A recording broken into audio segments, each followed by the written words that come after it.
আসসালামু আলাইকুম এভরিওয়ান। আমি রান্না করে দেখাবো, গরুর মাংস রান্না করে দেখাবো।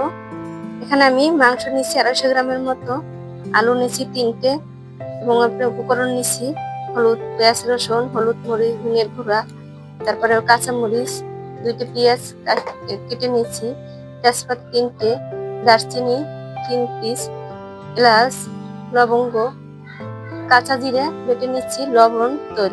এবার প্রথমে আমি মাংসগুলো দিয়ে দিলাম।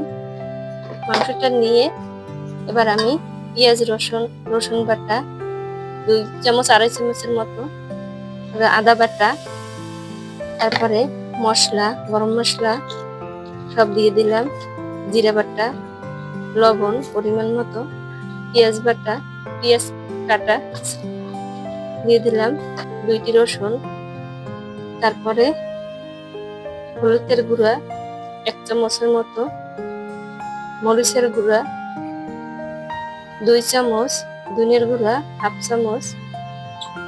এবার আমি অল্প করে একটু তেল দিয়ে দিলাম, 2 টেবিল চামচের মতো। এখন আমি এটাকে এভাবে হাত দিয়ে ভালো করে মেখে দেব। এভাবে ভালো করে মাখবেন। এই মাংসটা রান্নার মেন রেসিপি হয়েছে এরকম, যদি ভালো করে মাংসটা মেখে নেন, মেখে 5-10 মিনিট রেখে দিবেন এভাবে। এখন আমি চুলায় মাংসটা বসিয়ে দিচ্ছি। আমি 5 মিনিট রেখেছি মাংসটা ম্যারিনেট করে। এখন এভাবে আমি কষিয়ে নেব। দেখুন মাংসটা কত সুন্দর সফট হয়ে আসছে। 2-3 মিনিট এভাবে আমি কষিয়ে নিয়েছি। এখন আমি গরম পানি দিয়ে দেব। গরম পানি দিয়ে এখন আমি 5-10 মিনিট এভাবে কষিয়ে নেব। ঢাকনা দিয়ে ঢেকে দেব।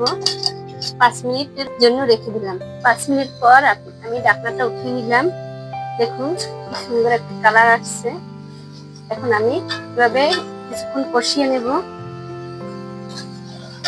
এভাবে এখন আর ডাকবো না, আর 2 মিনিট কষিয়ে নেব। দেখুন এভাবে আমি 2-3 মিনিট এভাবে কষিয়ে নিচ্ছি।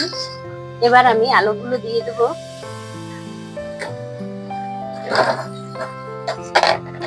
আলুগুলো দিয়ে কিছুক্ষণ এভাবে আবার কষিয়ে নেব।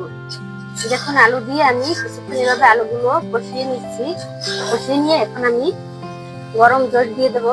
এখানে আপনারা যখনই কষাবেন, যতবারই পানি দিবেন তত গরম পানি দিবেন।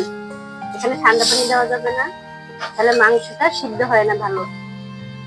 আর এখন আমি আর ডাকবো না, এখন এভাবে সিদ্ধ হয়ে যাবে। আর একটু পানি দিয়ে দেবো।